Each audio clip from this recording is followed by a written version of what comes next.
Bangladesh Singapore match নির্বিঘ্নে শেষ করতে ব্যস্ত সময় পার করছে বাফুফে। প্রীতি ম্যাচের ভুলের পুনরাবৃত্তি করতে চায় না ফেডারেশন। বাড়ানো হচ্ছে স্টেডিয়ামে প্রবেশের গেট সংখ্যা, নিরাপত্তার ব্যবস্থা করা হচ্ছে দ্বিগুণ। দর্শকদের স্টেডিয়ামে প্রবেশের জন্য 2 ঘন্টা সময় নির্ধারণ করেছে বাফুফে। বান্ডেল থাকলে প্রতি সেনমানিতে টাকা বাঁচবে। বিকাশ সেনমানি বান্ডেল কিনে জিতুন প্রতি লেনদেনে। ঈদের ছুটি, জাতীয় স্টেডিয়াম এলাকাও নীরব। বুধবার এই ভেন্যুতে এশিয়ান কাপ বাছাইয়ে বাংলাদেশ সিঙ্গাপুরের লড়াই। ম্যাচ ঘিরে ব্যস্ততা বাফুফে কর্তাদের।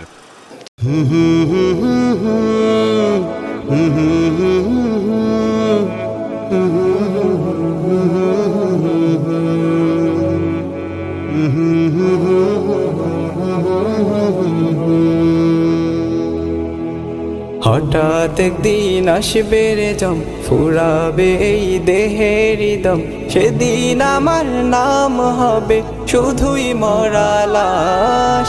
কাটিবে আমার জন্য ঝাড়ের কাঁচা বাস, কাটিবে আমার। ইয়া রাসূলুল্লাহ, নবী গো, কুরবানিটা কি?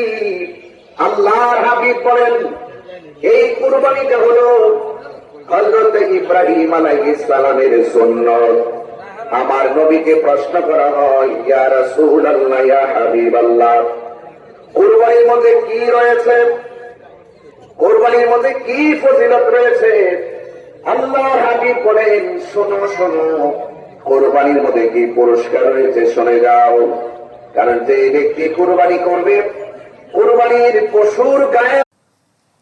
দর্শক, 4 দিনের সরকারি সফরে যুক্তরাজ্যের পথে প্রধান উপদেষ্টা ডক্টর মোহাম্মদ ইউনূস সোমবার সন্ধ্যায় তিনি ঢাকা ছেড়েছেন এবং এই সফরে লন্ডনে প্রধান উপদেষ্টার সাথে বিএনপির ভারপ্রাপ্ত চেয়ারম্যান তারেক রহমানের বৈঠক হতে পারে এবং বৈঠকের দিনক্ষণও একটি ঠিক করা হয়েছে। 13 জুন 2 ঘন্টার সময় নির্ধারণ করা হয়েছে এই বৈঠকের জন্য। সোমবার রাত 7:30টায় লন্ডনের উদ্দেশ্যে হযরত শাহজালাল আন্তর্জাতিক বিমানবন্দর ত্যাগ করেন প্রধান উপদেষ্টা ডক্টর মোহাম্মদ ইউনূস।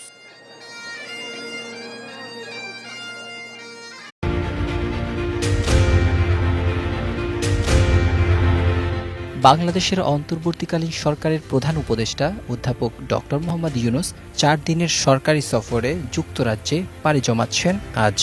এই সফরের মূল আনুষ্ঠানিকতা তৃতীয় রাজা চার্লসের আমন্ত্রণে অনুষ্ঠিত হলেও রাজনৈতিক মহলে আলোচনার কেন্দ্রে রয়েছে তার সঙ্গে বিএনপির ভারপ্রাপ্ত চেয়ারম্যান তারেক রহমানের সম্ভাব্য বৈঠক।